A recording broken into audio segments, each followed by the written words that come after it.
Whoa, yikes. That was a long time. I apologize, but it was a productive time. I did not expect for that break to take that long or to make you wait. Woo! Let's get started.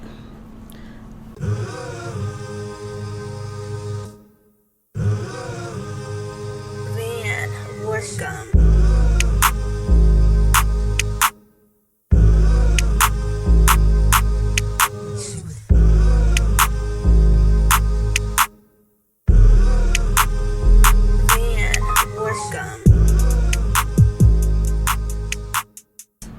Okay, so let's go.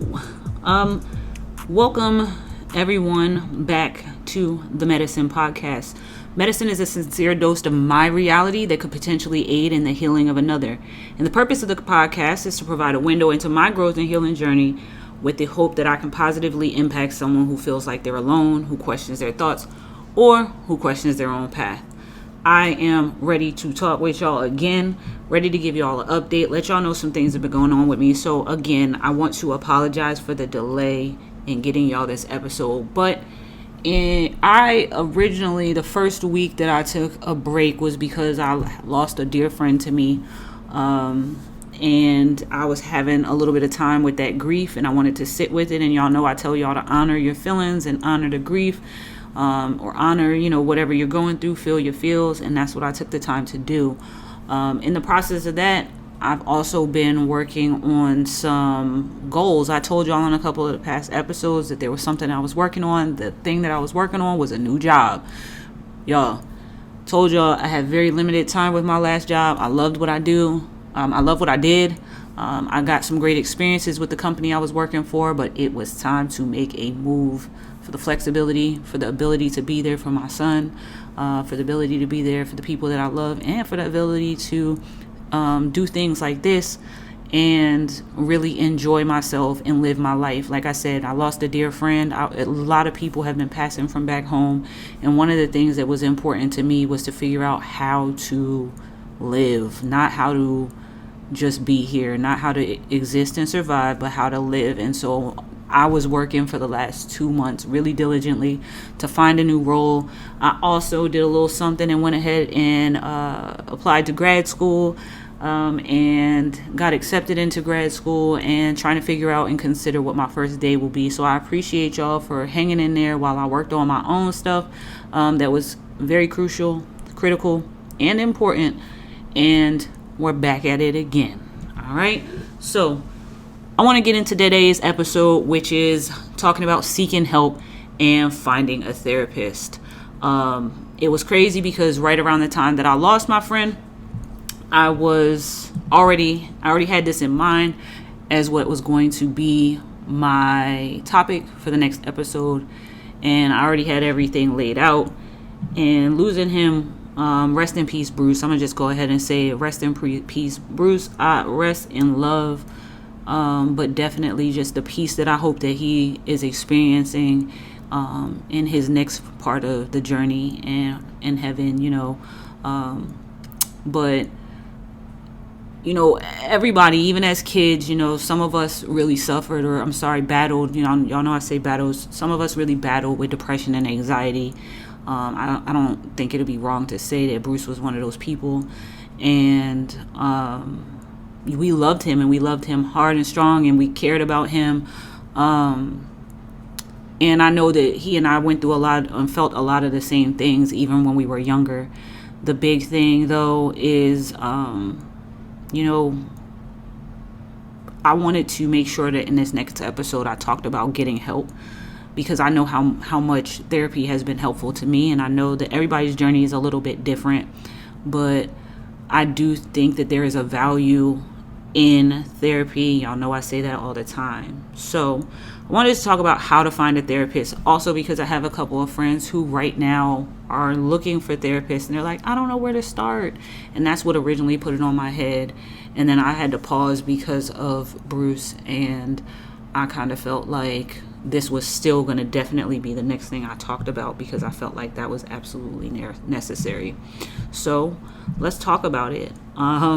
I tell you all the time about my therapist. Her name is Pam. She's amazing. Pam and I have been a therapist-client relationship for almost 3 years now, probably 2.5 years, which is insane. It is the longest time that I have consistently gone to therapy.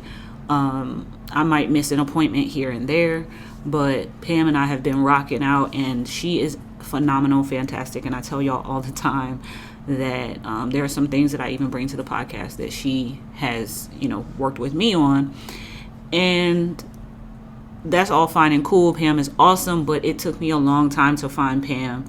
I'll just tell y'all a couple quick stories. Back after I had Noah, I had some postpartum depression type of feelings, and I started trying to go to a new therapist. I was in the market for a new therapist or psychologist, and I went to this guy. I had my first meeting with him, first session with him, and that went perfect. I mean, I won't say perfect, but it went fine. It was normal. Then I had my second session with him, and I promise y'all, dude sat right in front of my face and read the notes from our last meeting. He clearly didn't remember anything from our first conversation, and it made me incredibly uncomfortable, and it made me feel kind of discouraged. Like, this guy doesn't even know me. He doesn't know me. He doesn't care about me. He hasn't remembered any part of my story, and it's been a week.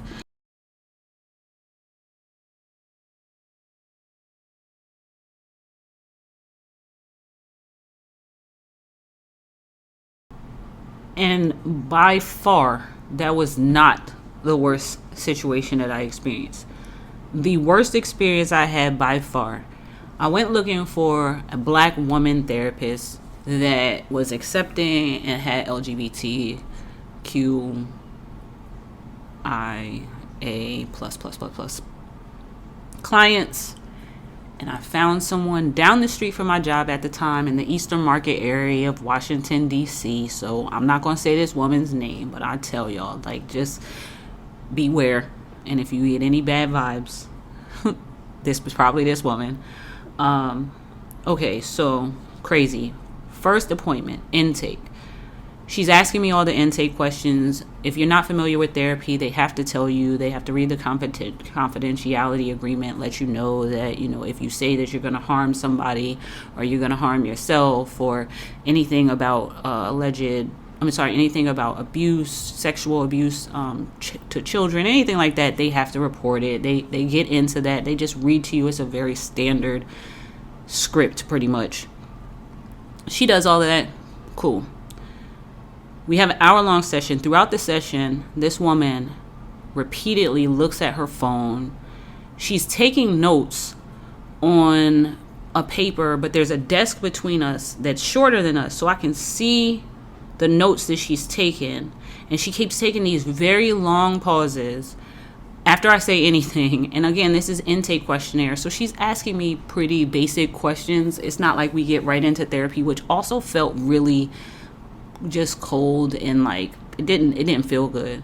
So it's like, okay, she's asking me these questions, I'm gonna just be open to the process. But the fact that I could see the notes, and every time I would end my answer to a question, she would still be writing for 5 minutes. And so I'm sitting there and I'm looking at what she's writing. I'm saying clients, and I swear to goodness, I was reading client states ... And I was seeing this is so impersonal. Okay, I'm trying to think through it. Don't trip. The session continues. She keeps looking at her clock. She keeps on the wall. She keeps looking at her phone. I'm getting bad vibes. I'm this is irritating. We're really not building any rapport here. I'm not feeling any type of connection. And I don't know why it came up, but I talked about being a lesbian woman, having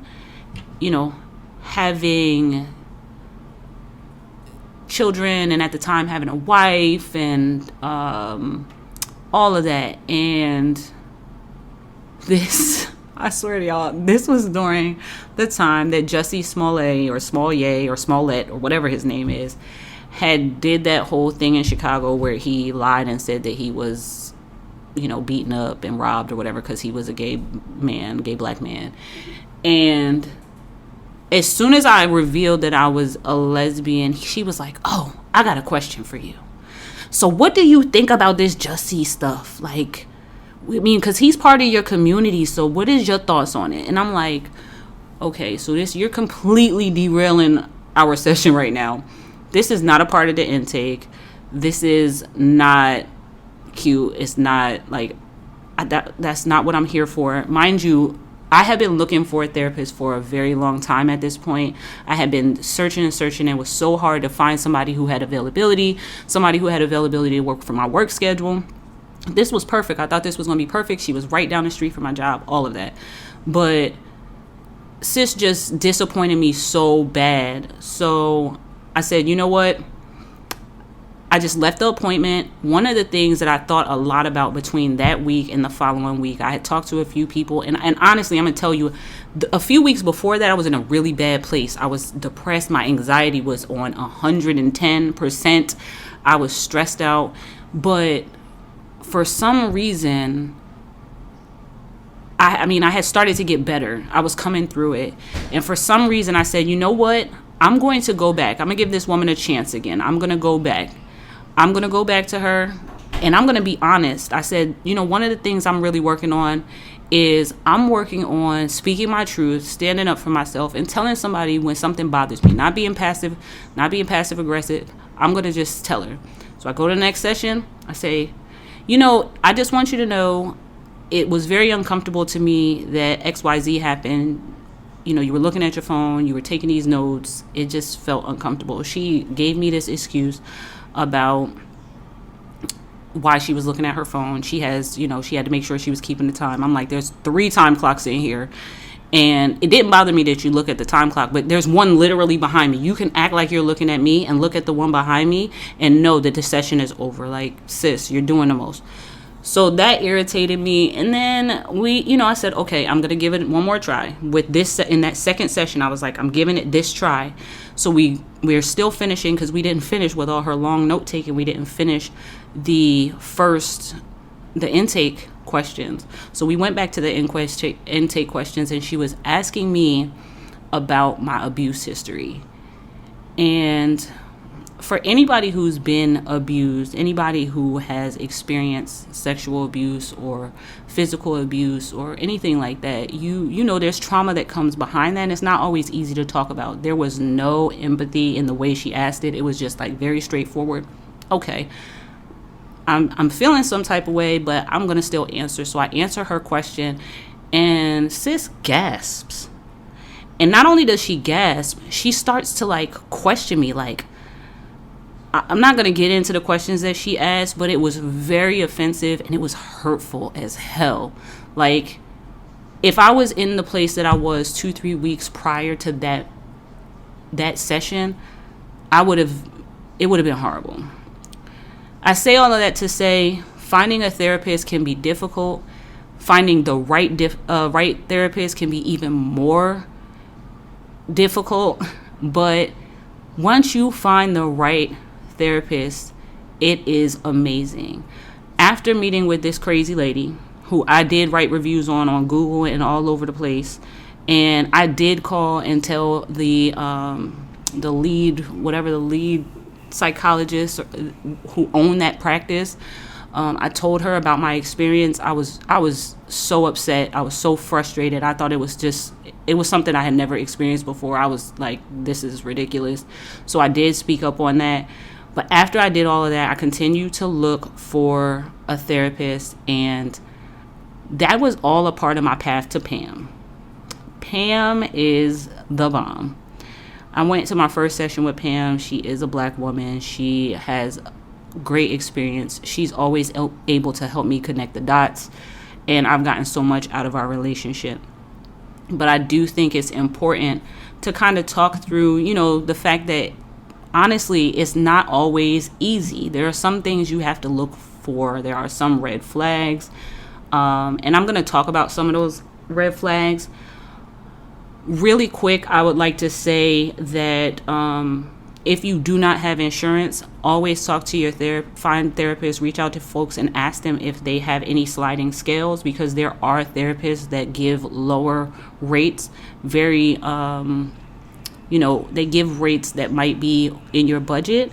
And even if you can't do a weekly appointment, you may be able to do bi-weekly appointments. And that's even if you don't have insurance. A lot of times their therapists have that as an option. Some things I would recommend that you do: read reviews, because like I said, I went and I reviewed that woman who I had a horrible experience with, and there are plenty of other people out there who will be honest and write reviews on their therapist. So read reviews of the therapist. Advice is also to consider what you're looking to get out of therapy, and then consider, when you read a therapist's bio and when you talk to them, really ask them, hey, this is what I'm looking to work on. What's your experience in this? You can interview them, because this is so much more about you than it is about them. So I certainly say that's something to do and to think about. I also recommend that if you are employed with a company or organization that has access to an EAP program, use it. A lot of times they can help you find a therapist. A lot of times they will pay for your first few sessions. So that's something to think about and consider. It's definitely something that I would recommend you do. EAP is your employee assistance program. That's usually a lot of organizations and companies have it. So talk to your HR, find out if that's something that would work. Sometimes, like I said, they'll cover your first 2 or 3 sessions. You can also use it for your families or anybody who's a beneficiary on your policy or gets coverage through your policy. Excuse me if y'all hear the craziness in the background. That is Noah. He is doing the most, but always happy to have him join me here on the podcast. All right, so another thing, check online, just Google searches. I found Pam on Psychology Today. I was very surprised. I found plenty of people there. ZocDocs is another place that you can look on the web. For us Black folks, there is a website for Black men. It's called therapyforblackmen.org. And I recommend that. There is also therapyforblackgirls.com for, our folks, for our LGBTQIA++++ folks. We definitely can look at all of that. A lot of times they say it on their website if they have experience with that. So that's something to consider. And like I said, interview your therapist, and don't feel bad about it. But certainly if you feel like something is just not right, if you recognize that there are some red flags, turn in the other direction, let it go. I also recommend, when you're looking for a therapist, get the number, reach out to as many people at one time as you can. Don't be like, okay, I want this woman or this man, and get fixated on that person, because if they do not have availability, you want to still have other things in the works. Hope for the best, prepare for the worst. But just some warning signs or red flags for, therapists. If they're talking about themselves more than they're talking about you, if they can't accept constructive criticism, like when I came to that lady, she actually did seem kind of offended when I told her that I was uncomfortable with how our first session went. If that's something that happens, then, you want to kind of see that and take notation of that and trust your intuition. If your therapist feels judgmental, that's a freaking problem. If you feel like your therapist is judging or critiquing you in every sense of the word, then that could be a problem. And if they seem like they are in shock by what you are telling them, like this woman did for me, then you might want to continue to look for a therapist. But hopefully some of the resources that I've talked about have helped. Hopefully talking about my story, that there is light at the end of the tunnel. I went through a couple of not so great experiences, but I'm telling you that what I have gotten out of, and by the way, those are the only 2 bad experiences I've really had with therapy, and I've seen several therapists, even when I was younger and in school, in middle and high school, and I had great experiences. So, few and far between. I think is worth the shot, is worth, looking into, is worth doing the work and the research to find somebody who can help you, find somebody who is impartial, find somebody who has absolutely no bias and who can listen to you and can help you connect the dots. Because what I have received from Pam, and I just had a session earlier today, and I gotta say, like, she's spot on. Having that consistency is so important, because it's somebody who can help you see the trends and things that happen in your life and help you adjust and seriously help you become a better person. And a good therapist will help you celebrate your wins. They'll challenge you. Sometimes it'll be very, very exhausting, and sometimes you'll be so proud of yourself. But it all starts with you looking. It all starts with you stepping out there, and that's the first step to healing. So I really hope that this episode has been helpful to everybody. I'm gonna sign off. Today was my first day at my new job. I'm super excited, and I'm gonna have myself a little bit of champagne to celebrate. If y'all have any red flags, any stories, or any other resources, please reach out to me at MediSynPodcast.com. And I'm sorry, MediSynPodcast@gmail.com. And I will make sure to share those on social media, on the social media pages, as well as put it on the webpage. Look forward to hearing from y'all. Hope you enjoyed it. And we will be back on our regularly scheduled program. Talk to you soon.